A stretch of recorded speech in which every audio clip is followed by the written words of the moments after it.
네, 오늘 말씀의 제목은 가난한 사람이 없으니 라는 말로 말씀을 전하고자 합니다. 우리가 방금 읽었듯이 우리 33절로 37절의 말씀을 보면 34절에 이런 말씀이 있어요. 그 중에 가난한 사람이 없으니. 근데 왜 가난한 사람이 없었냐 하면 35절에 잘 나타나 있어요. 그들이 각 사람의 필요를 따라 나눠 주니라. 이게 오늘 읽은 그 본문에서 핵심 구절이라고 생각이 돼요. 사실 우리 옛말에도 속담에도 이런 말이 있어요. 가난은 나라님도 구제 못한다.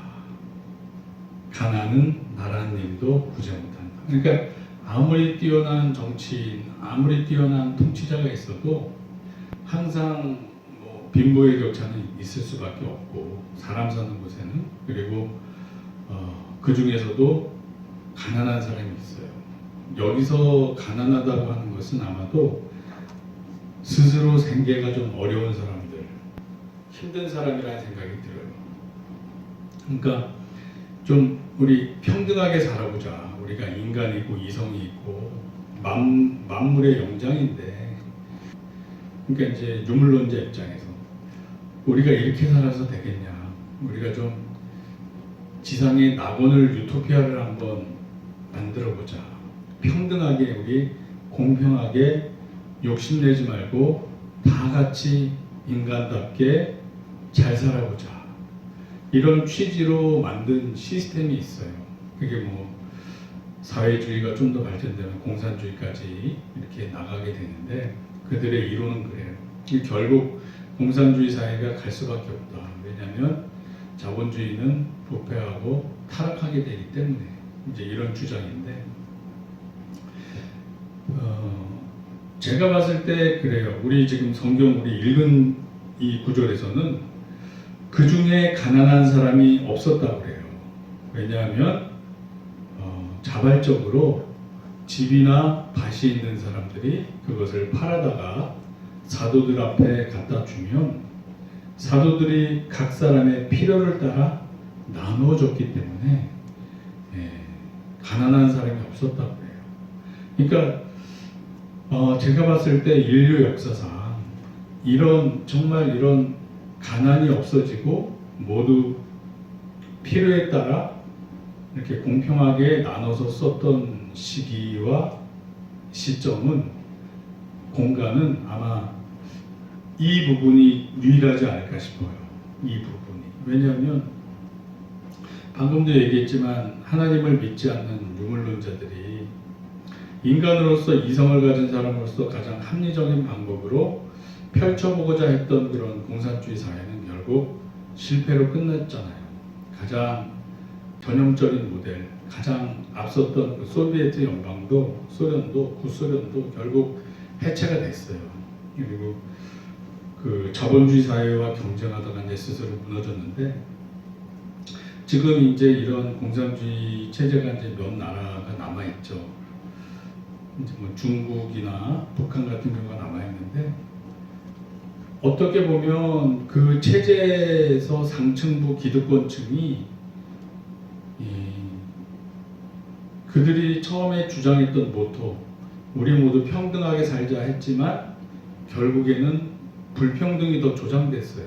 그거는 자본주의 사회는 차라리 개인의 능력이나 자기의 어떤 스스로 어떤 사업을 일으키거나 해서 부를 축적했다는 어느 정도 이제 이해가 가는데, 이 공산주의 사회는 단지 내가 공산당 당원이고 단지 출신이 이 공산당 파워를 가진 집안의 사람이다 그래서 오히려 더 부정부패로 말미암은 재물을 더 모으게 돼 있어요. 이게 왜 그러냐면 어떤 주의나 사상의 문제가 있어서가 아니라 그런 주의나 사상을 실천하는 인간 자체에 문제가 있다고 보여요.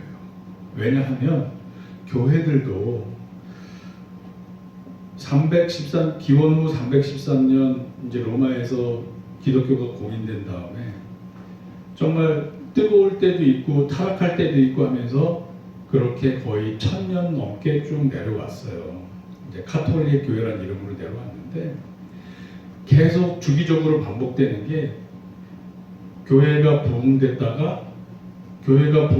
돈이 많이 모이면 타락했다가 또 타락했다가 다시 또 막 우리 이래서는 안 되겠다 그리고 회개하고 정신 차리고 막 수도원 운동도 하고 회개 운동하고 또 부흥했다가 또 돈이 모이면 또 타락했다가 이 기독교 역사도 그래요.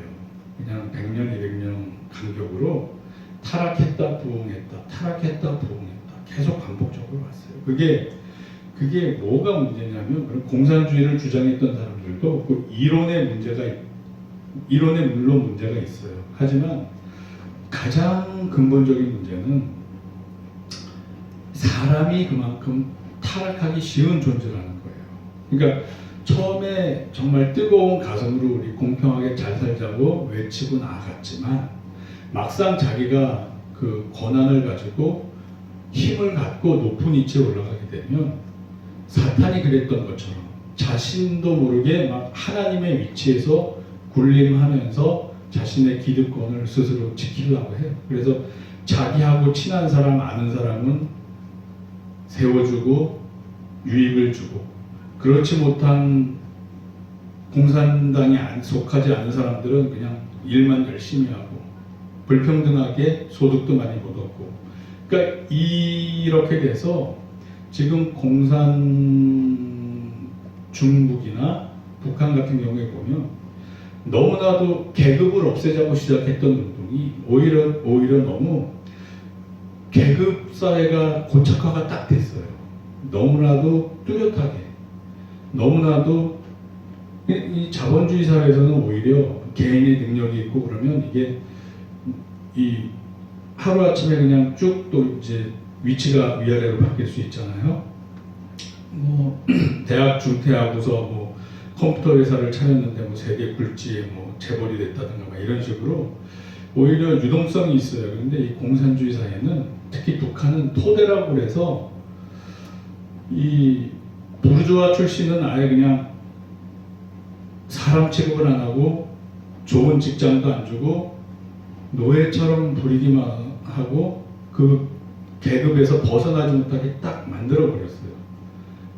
그러니까 이게 오히려 평등을 추구했지만 더 본격적인 불평등한 사회가 추구가 되고 그렇게 가요.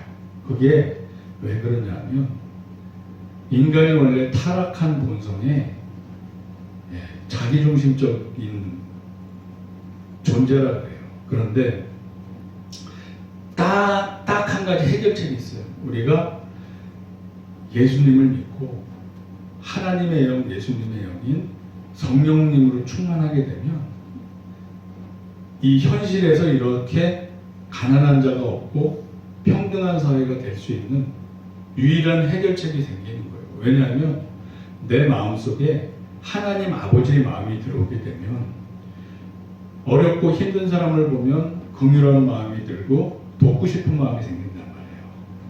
그게 하나님이 말씀하신 이웃사랑이잖아요. 예수님이 말씀하신 세 계명, 두 가지 계명 중에 하나 이웃사랑이잖아요. 그러니까 하나님을 또 사랑하는 방법이 또 이웃을 사랑하는 게 또 하나님을 사랑하는 거라고 요한 1서 2서에 또 다 나와 있잖아요.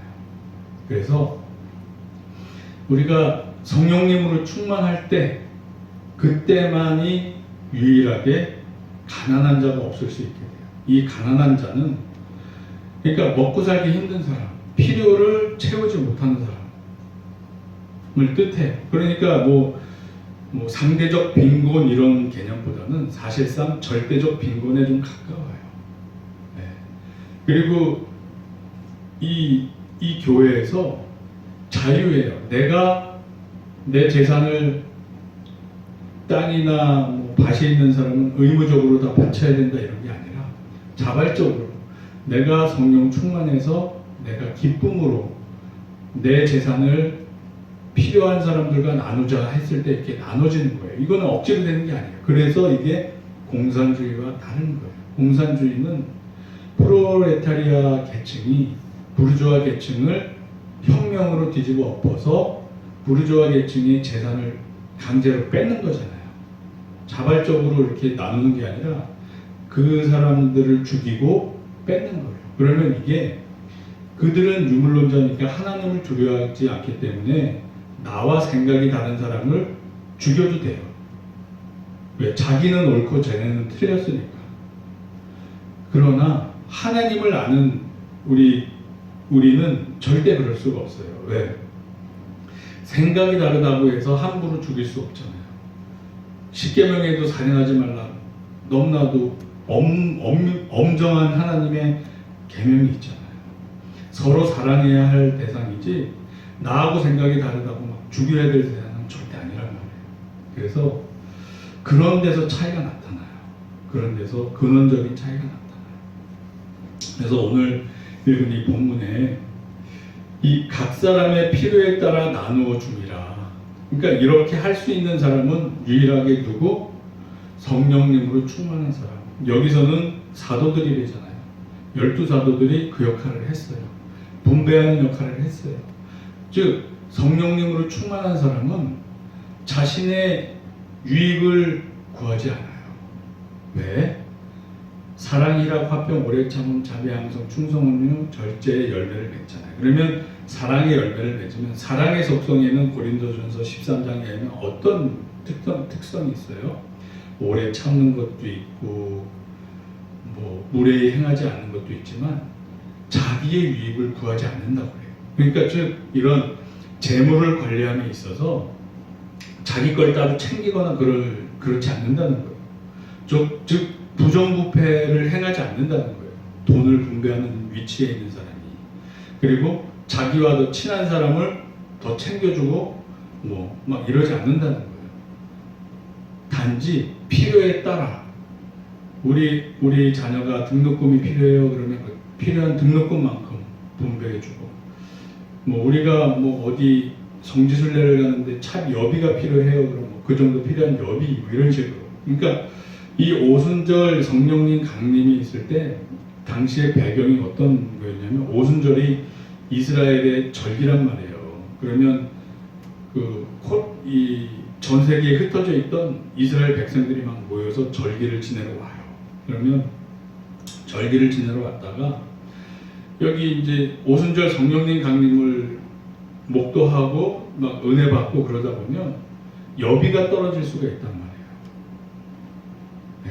왜냐하면 나그네로 이제 디아스포라들이 나그네로 이제 절기 지내러 왔다가 예루살렘 교회에 있으면서 은혜 받으니까 더 은혜 받는 동안에 더 체류하게 된단 말이에요. 그럼 체류하게 되면 먹고 입고 필요한 여비가 필요하단 말이에요. 그리고 더 은혜 받기 위해서 기도하고 예배드리기 위해서 막 매일같이 막 예배드리고 했으니까 이때는 그러면 먹고 입고 막 쓰다 보면 돌아갈 여비가 없을 수도 있어요. 그러면 그러한 사정들을 보고 우리 읽은 본문에 바나바 같은 사람은 자기 밭을 팔아서 사도들한테 돈을 갖다 준단 말이에요. 그러면 이 사도들이 그 돈을 가지고 이제 디아스포라들 자기 이제 여기서 은혜 받고 각 자기 집으로 돌아가는데 여비가 필요한 사람들 여비도 나눠주고 또 여비가 떨어져서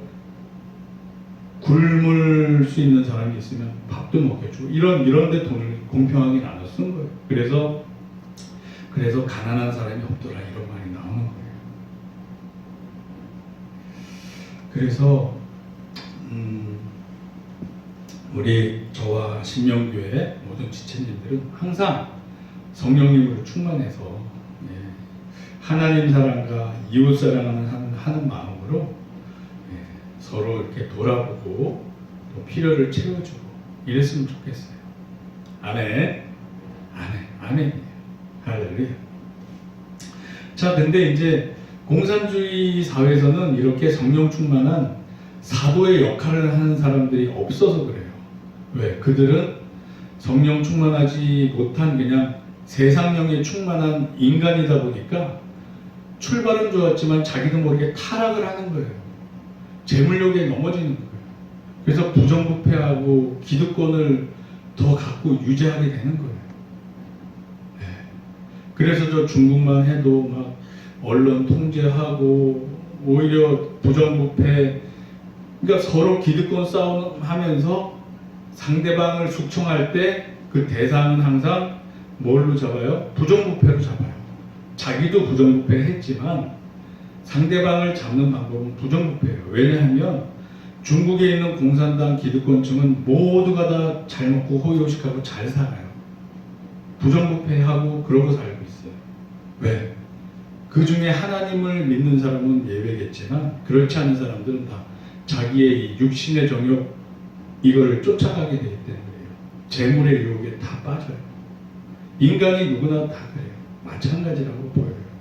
특별히 더 착하고 덜 착하고의 문제가 아니라 인간 본성이 그래요. 그 위치에 가면 누구나 다 그렇게 타락을 해요. 네.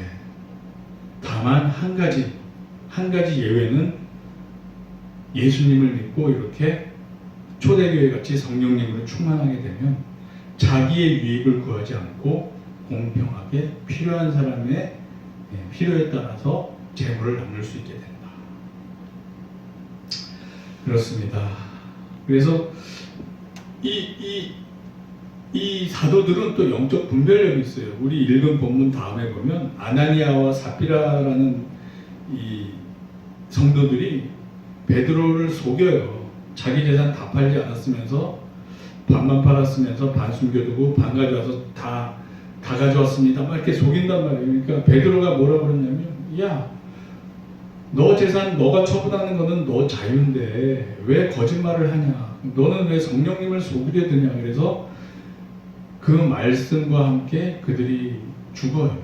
왜냐하면 초대교회가 세워질 때 거짓이 들어오면 안 되기 때문에 그랬어요.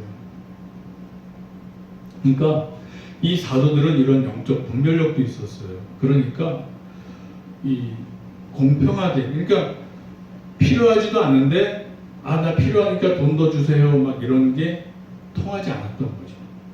이렇게 분별력 있는 사도들이 있었으니까. 그러면 정말 각 사람이 필요에 따라서 공평하게 잘 쓰임받을 수 있었다. 분배할 수 있었다. 이게 바로 초대교회의 기적이고 이 땅에서 어떻게 보면 하나님 나라가 이루어진 천국 같은 게 이루어진 정말 독특한 케이스였던 거예요. 이러기 쉽지 않아요. 왜? 이렇게 항상 성령 충만한 사도들과 성도들이 되었기 때문에 그래요. 하지만 우리 현실 교회는 모든 사람이 다 성령 충만하지 않아요. 왜냐하면 예수님도 그랬어요. 교회는 죄인을 위한 거라고 그랬단 말이에요. 그러니까 병원이 아픈 자를 위한 거, 환자를 위해서 있는 것처럼 이 교회는 죄인을 위해 있는 교회라고 그래요. 그래서 처음에 교회에 오면 다 죄인들이 모이는 거란 말이에요. 그러면 이 죄인들이 회개하고 예수님 닮아가는 과정에 있단 말이에요. 그러니까 누구는 예수님을 많이 닮은 사람도 있고 누구는 예수님을 이제 막 닮아가려고 이제 스타트하는 사람도 있고 그래요. 그러니까 이 초대교회 같이 다 막 이렇게 성령 충만해서 이러기가 현대교회는 사실상 쉽지 않아요. 하지만 이렇게 믿음 안에서 계속 예수님 닮아가다 보면 점점 이런 초대교회를 닮아갈 수는 있을 거예요. 아멘. 할렐루야. 자, 그래서 오늘 말씀을 마무리 짓자면 이렇게 초대교회 같이 그러니까 이 가난한 사람이 없다는 걸 또 다른 뜻으로 그러니까 아픈 사람이 없다는 걸로 또 해석해도 될 것 같아요. 그러니까 우리는 세상에서 살면서 상처받고 아프고 이런 경우 많잖아요.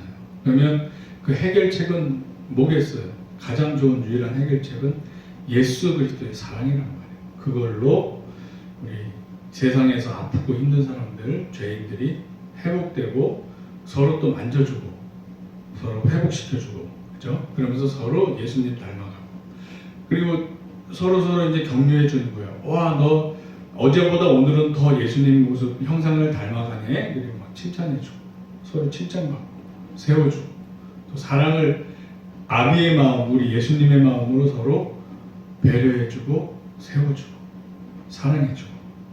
아멘. 아멘. 아멘. 그래서 우리에게 유일한 희망, 해결책은 예수 그리스도다. 우리 예수 그리스도를 믿고 오늘로 말미암아 성령 충만해지고 그렇게 하나님과 이웃을 사랑하는 저와 우리 신명교회 모든 지체님들이 될 줄로 축복하고 축원합니다. 아멘. 기도하겠습니다.